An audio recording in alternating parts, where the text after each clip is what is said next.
1490 WLCX, real news and great conversation for La Crosse. Here's your daily news roundup. For Civic Media News, I'm Connie Fellman. Authorities say there were no fatalities from yesterday's tornado in the Fox Valley, but a suspected lightning strike did kill a worker in Whitewater. The worker was part of a crew that was trimming trees in the community. The 29-year-old man was working in a tree when it was hit by lightning. The Walworth County Medical Examiner's Office is conducting the investigation into his death. The intersection where 38-year-old Corey Ruiz was shot and killed by Madison police is now a community gathering place. Community members mourning his death have filled the area with flowers, candles, handwritten notes, and art in his memory. Ruiz has a lengthy list of misdemeanor convictions and long struggled with homelessness and mental health issues before he was shot and killed by one of 4 officers attempting to detain him while he was carrying a knife. The Wisconsin Department of Justice Division of Criminal Investigation is looking into his death as a homicide. Meanwhile, Madison city leaders are dealing with neighborhood concerns around the makeshift memorial site. District 6 Alder Davey Mayer says he has received more than 100 complaints from residents since the intersection where the shooting occurred has been closed. City services such as trash collection have been affected. Mayer says city leaders are trying to work out a solution to the problem. Wisconsin health officials report more than 100 cases of cyclospora amid the growing national outbreak of the parasitic infection. Most of the 105 cases in the state have been linked to international travel. 4 more states have been linked to the outbreak. The Washington Post reports the CDC is now connecting cases from Illinois, Kansas, Oklahoma, and Pennsylvania to the nationwide outbreak caused by the cyclospora parasite. Drivers across Wisconsin are feeling the pinch at the pump once again. Civic Media's Melissa Kay tells us why recent gas prices have seen a significant jump. Average gas prices rose 9.5 cents over the last week, the average on Monday landing at $3.88 per gallon. This is 24 cents higher than a month ago and $1 per gallon higher than this time last year. The national average of diesel increased 17.8 cents over the last week to land at $5.25 per gallon. Officials at Gas Buddy say a combination of factors are keeping upward pressure on crude and refined product markets. These include the continued escalations between the U.S. and Iran, renewed Houthi attacks in the Red Sea, and fresh Ukrainian strikes on Russian oil refineries. Oil prices dropped on Sunday after a pullback in hostilities over the weekend, but officials say prices at the pump are expected to remain elevated. I'm Melissa Kay, Civic Media News. Fuel experts say how elevated that will be depends on how the geopolitical situation develops this week. Thousands of Potawatomi citizens from the United States and Canada are gathering in Crandon this week to celebrate their heritage. The week-long event draws an estimated 5,000 participants who represent the 12 Potawatomi nations. Part of the event focuses on preserving and revitalizing the Potawatomi language for future generations.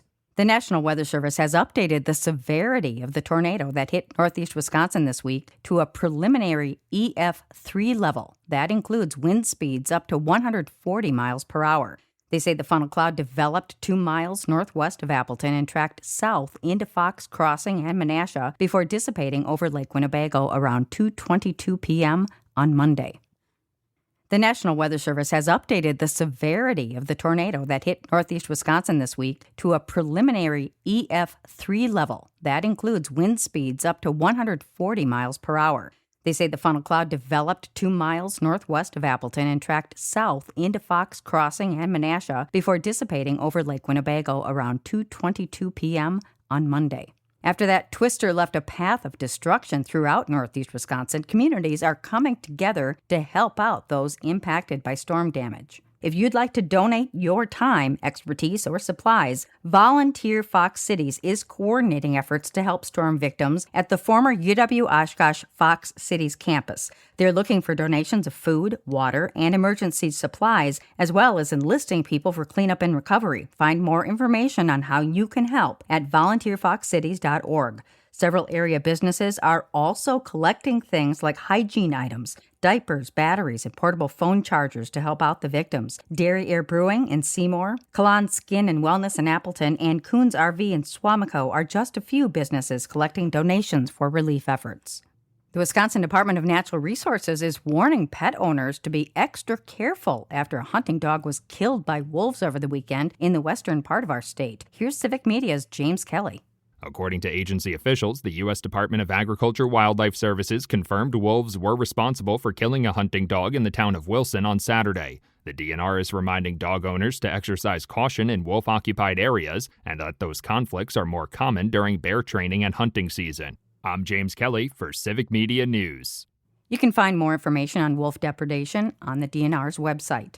And that's your state news update. I'm Connie Fellman for Civic Media News.